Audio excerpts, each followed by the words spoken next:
ग्रहों का योग क्या दिखाता है 21 से लेकर 31 तारीख के बीच में आपकी राशि के अनुसार से मकर राशि वालों समझ लो।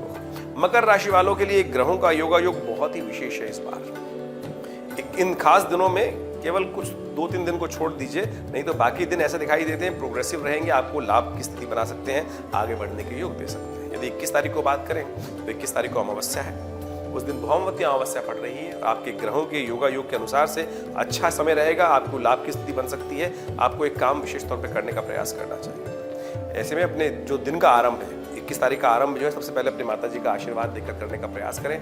माँ के आशीर्वाद से यदि कार्य का आरंभ करेंगे ना तो सब जीवन में कल्याण करने के योग बनेंगे। अपने पितरों के निमित्त अवश्य कुछ तर्पण कर दीजिए उस दिन, क्योंकि मंगलवार है, उस दिन अमावस्या भी पड़ रही है, वर्ष का अंतिम दिन है। तो ऐसे में अपने समस्त अगले वर्ष को शुभ करने के लिए सबसे पहले ये काम करें कि अपने पितरों का ध्यान करते हुए किसी ब्राह्मण जी को पूजन करा दीजिए, तर्पण कर दीजिए, गायत्री का थोड़ा जप करके पितरों का निमित्त कर दीजिए, एक दिया लेकर पीपल के पास जला दीजिए। ये सारे उपाय जो हैं आपके आने वाले समय को शुभ करने के अद्भुत योग बनाएंगे। चंद्रमा की स्थिति और ग्रहों की स्थिति बड़ी अच्छी रहने वाली है। 11 बज के करीब 58 मिनट पर 21 तारीख को चंद्रमा जो है वो मीन राशि में प्रवेश करेंगे और उस समय मीन राशि में बृहस्पति भी वहीं चल रहे हैं, सूर्य भी वहीं चल रहे हैं, बुध थोड़े क्षीण है। तो ऐसे में उसको बुध के निमित्त थोड़ा, क्योंकि बुधवार का दिन ही पड़ रहा है, तो ऐसे में आप एक काम करें, अगले दिन जो है विशेष तौर पर बुधवार पड़ेगा तो उस दिन का गौ पूजन भी कर लीजिए, थोड़ा बुध को शक्ति प्राप्त हो जाएगी। लेकिन ओवरऑल आपका गजकेसरी योग एक तरह से बन जाएगा और गजकेसरी योग बड़ा शुभ योग बनाएगा और आपके लिए 2 दिन के लिए धन आमदनी के योग बन सकते हैं। इसलिए अपने केवल गुस्से को कंट्रोल करते हुए काम करना है। यदि गुस्से से को कंट्रोल करते हुए यदि काम कर लेंगे तो 2 दिन बहुत बढ़िया से आप इसका लाभ ले सकते हैं। ग्रहों के योगा योग को समझने का प्रयास कीजिए अपने गुस्से को कंट्रोल करते हुए। 22 तारीख को नवरात्र आरंभ हो रहे हैं, नववर्ष आरंभ होगा, पिंगल नाम का इस बार संवत आरंभ हो रहा है और आपके लिए बड़ा शुभ योग बना रहा है। और ऐसे में ग्रह योग की गणना दिखाती है कि आने वाले इस वर्ष में विशेष तौर पर मां भगवती की विशेष कृपा आपको प्राप्त होने के योग बन सकते हैं। ये ग्रहों का जो आरंभ जिस ग्रह नक्षत्र के अनुसार से आपकी राशि के अनुसार से हो रहा है, विशेष तौर पर दिखाता है कि इन नवरात्रों का यदि आपने इस्तेमाल कर लिया, मां भगवती का आशीर्वाद आपने ले लिया, तो पूरे वर्ष झंडे बुलंद हो सकते हैं आपके। इस बात को आपको समझते हुए काम कर लेना चाहिए। ये हम ग्रह गणना के अनुसार से बता रहे हैं, इसलिए ये बहुत शुभ मुहूर्तों में नवरात्र का आगमन हुआ है, नववर्ष का आगमन हुआ है और ये सूचना लेके आया है कि आपको इस उपाय को करते हुए काम करने का प्रयास करना चाहिए।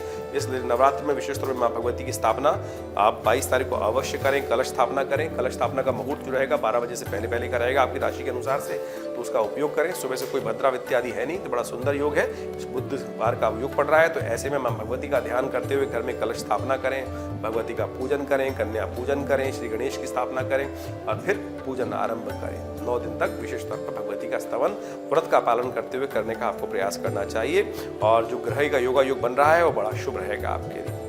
22 तारीख के बाद 23 तारीख की यदि हम बात करें, 23 तारीख द्वितीया की तिथि रहेगी और उस दिन चंद्रमा जो है दोपहर को करीब 2:11 पर अपनी राशि बदलेंगे, मेष राशि पर आ जाएंगे और ये भी आपके लिए बड़ा शुभ योग बनाएंगे। शुक्र के साथ चंद्रमा योग बनेंगे और ऐसे में विशेष तौर पर लाभ की स्थिति बन सकती है, आप आगे बढ़ने की स्थिति बन सकती है। अपने मंतव्य के अनुसार से काम करने का प्रयास करें, बस इमोशंस को कंट्रोल करते हुए आपको काम करने की जरूरत है। बड़ी प्रॉपर्टी इत्यादि में कुछ निवेश का योग बन सकता है, कुछ कार्य करने के अच्छे अवसर प्राप्त हो सकते हैं, लोग आपकी बात सुनेंगे, लोग आपकी बात को अहमियत भी देने का प्रयास कर सकते हैं। आगे बढ़ने का आपको प्रयास करना चाहिए। इस दिन शाम को एक बड़ा सुंदर योग बन रहा है।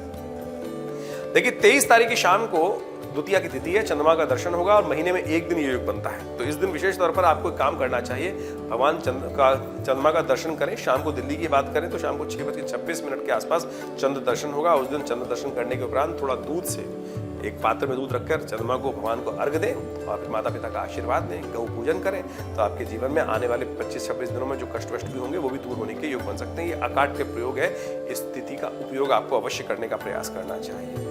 इसके बाद चंद्रमा जो है 23 तारीख को चंद्रमा जो मेष राशि में प्रवेश करेंगे वो 2 दिन वही चलने वाले हैं और विभिन्न ग्रहों के योगा योग के अनुसार से अच्छे योग बनाते दिखाई दे रहे हैं। तो आपको अपने इमोशंस को कंट्रोल करते हुए अपने सेवल काम पे लगना चाहिए और ये स्थिति अच्छी रहेगी, आपको लाभ की स्थिति बना सकती है। और विशेष तौर पर यदि बात करें तो नवरात्र चल ही रहे हैं, तो ऐसे में विशेष तौर पर मां भगवती के विभिन्न स्वरूपों का ध्यान करते हुए काम करने का आपको प्रयास करना चाहिए। 25 तारीख को चंद्रमा जो है वो वृषभ राशि में प्रवेश करेंगे, आपके पंचम भाव में प्रवेश करेंगे। पंचम भाव का चंद्रमा बड़ा सुंदर है, कोई दिक्कत नहीं, आपके मनोविचार में बुद्धि में कोई नए विचारों का उद्भव हो सकता है और बहुत बार हम ये बात सोचते हैं कि हम पता नहीं कर रहे हैं तो कार्य सामने वाले को ठीक लगेगा नहीं लगेगा।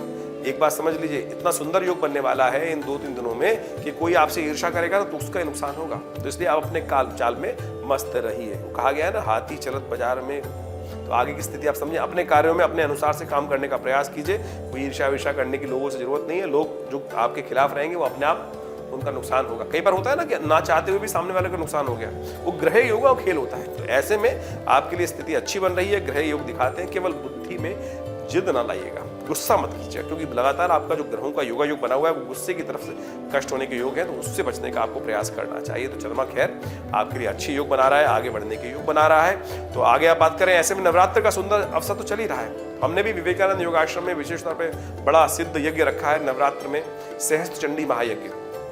जैसा आपको बताते हैं कि भगवती की श्री विग्रह जो है वो मुल्तान से आई थी 1947 में, वहाँ प्रतिष्ठित है और उनके सानिध्य में बहुत विशाल सहस्त्र चंडी महायज्ञ का आयोजन है। आप भी उस यज्ञ में भाग लेकर माँ भगवती की कृपा प्राप्त कर सकते हैं। तो 28 तारीख तक इस प्रकार के योग रहेंगे, लेकिन 28 तारीख में ग्रहों का परिवर्तन जो है वो थोड़ा सा आपको सावधान करते दिखाई दे रहे हैं। चंद्रमा जो है वो मंगल के साथ आपके छठे भाव में चले जाएंगे और वो रहेगा सुबह सुबह का समय। 28 तारीख को सुबह 4:28 पर चंद्रमा का परिवर्तन जो दिखाई दे रहा है मिथुन राशि में, वो थोड़ा सा भारी है। तो उसके लिए थोड़ा सा ध्यान रखते हुए आपको काम करने की जरूरत है। विचारों को थोड़ा ध्यान रखें, सेहत का ध्यान रखिएगा और विशेष तौर पर अपने इमोशंस का ध्यान रखते हुए काम करें।